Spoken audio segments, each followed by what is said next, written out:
आपण नाही म्हटलं तरी एक थोडंसं भ्रमात राहिलो हे सत्य मानलं पाहिजे आपण. आपल्याला असं वाटलं की अरे यांचं गाढव आता अडवलंय, आता विधानसभा जिंकलीच की उद्धव ठाकरेने हिंदुत्व सोडलं. काय मी सोडलं? तुम्हाला जर का वाटत असेल सांगा मला की होय तुम्ही हिंदुत्व सोडलं, सांगा तुम्ही मला. पण माफी मागितली हे जर का खरं असेल तर माफी कोणी मागितली होती? माफी उद्धव ठाकरे नव्हती मागितली, माफी अटल बिहारी वाजपेयीने मागितली होती. आणि आम्हाला हिंदुत्व शिकवत आहेत. मी जे तुम्हाला सांगत होतो की ज्या पद्धतीने, एक गोष्ट नक्की आहे की लोकसभा निवडणुकीनंतर आपण नाही म्हटलं तरी एक थोडंसं भ्रमात राहिलो हे सत्य मानलं पाहिजे आपण.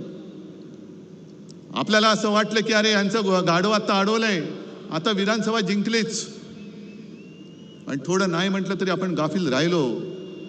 आणि त्या गाफीलपणाचा गैरफायदा हा त्यांनी घेतला. पण त्या काळामध्ये त्यांनी जो काही एक अपप्रचार केला, म्हणजे मी नेहमी जे बोलतो, लोकसभा आणि महाराष्ट्राच्या विधानसभेच्या वेळेला मी जमलेल्या माझ्या तमाम हिंदू बांधवांनो, भगिनींनो आणि मातांनो हे बोलायच्या ऐवजी मी जमलेल्या माझ्या तमाम देशभक्त बांधवांनो, भगिनींनो आणि मातांनो आणि महाराष्ट्रप्रेमी बांधवांनो, भगिनींनो आणि मातांनो बोलत होतो. काय चूक आहे त्याच्यात? काय हिंदू देशप्रेमी नाहीये? काय हिंदू महाराष्ट्र भक्त नाहीये? आम्ही मराठी आहोत पण आम्ही सुद्धा हिंदूच आहोत. पण ह्यांनी जो काही घरोघरामध्ये जाऊन प्रचार केला की उद्धव ठाकरेने हिंदुत्व सोडलं, काय मी सोडलं? तुम्हाला जर का वाटत असेल सांगा मला की होय तुम्ही हिंदुत्व सोडलं, सांगा तुम्ही मला. उलटा अनिल देसाईंना विचारा, अनिल देसाईंच्या सभेमध्ये ती चिता कॅम्पमध्ये सभा घेतली होती, अशीच गर्दी उसळली होती, चौफेर गर्दी होती. 90% जास्त लोक तिकडे मुसलमान होते. आणि साहजिकच मी हिंदीमध्ये भाषण केलं आणि त्या भाषणात मी त्या तमाम मुसलमानांना विचारलं की क्या आपको लगता है मैंने हिंदुत्व छोड़ा है? त्यांनी सांगितलं नाही. आणि मग मी पुढचा प्रश्न विचारला, मग माझं हिंदुत्व तुम्हाला मान्य आहे की नाही? आणि त्यांनी सगळ्यांनी हात वर करून सांगितलं की आम्हाला मान्य आहे, आम्हाला मान्य आहे. कुठे सोडलं मी हिंदुत्व? एक कुठेतरी बातमी छापून आणली त्यांनी, आणि उद्धव ठाकरेंनी 92-93 साली जे काही घडलं त्याच्याबद्दल माफी मागितली. कधी माफी मागितली? कोणाकडे माफी मागितली? काय वाटेल ते बोलायचं. पण माफी मागितली हे जर का खरं असेल तर माफी कोणी मागितली होती? माफी उद्धव ठाकरे नव्हती मागितली, माफी अटल बिहारी वाजपेयीने मागितली होती. आणि जे बाबरी पाडली, it was a terrible mistake, हे उद्धव ठाकरे नव्हते बोलले. उद्धव ठाकरे बोलला नव्हता, लालकृष्ण अडवाणी बोलले होते. मग जा अमित शहा, जा अडवाणी जे आहेत अजून, अटलजींना तर तुम्ही केव्हाच गुंडाळून टाकले, अडवाणींना सुद्धा तुम्ही बाजूला करून टाकले.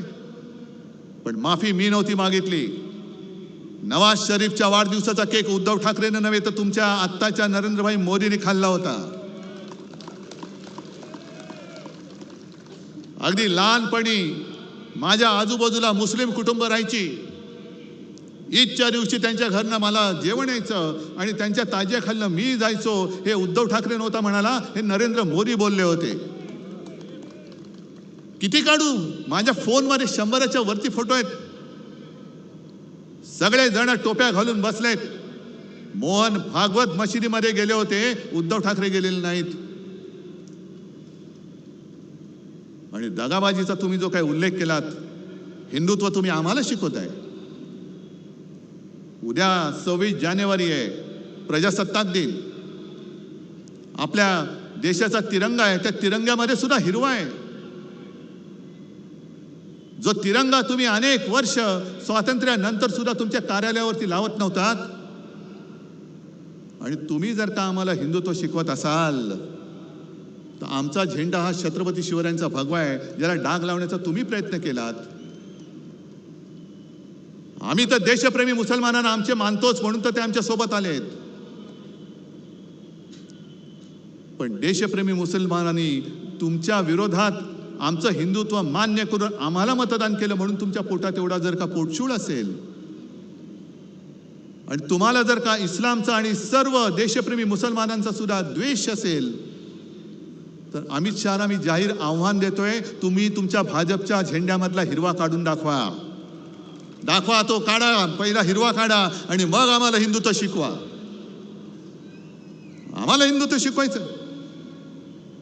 अरे पहिली पोटनिवडणूक जी काय पार्लेची लढली होती 1987 साली, ही पहिली पोटनिवडणूक जी मी मानतो की सर्व देशातल्या निवडणुकीच्या इतिहासात हिंदुत्वावरती लढलेले नव्हे तर हिंदुत्वावरती जिंकलेली निवडणूक होती. आणि तेव्हा शिवसेना प्रमुखांनी दाखवून दिलं की हिंदू सुद्धा मतदान करून निवडणूक जिंकून देऊ शकतात. मग काढा इतिहास. शिवसेनेसोबत कोण होतं आणि शिवसेनेच्या विरोधात कोण होतं?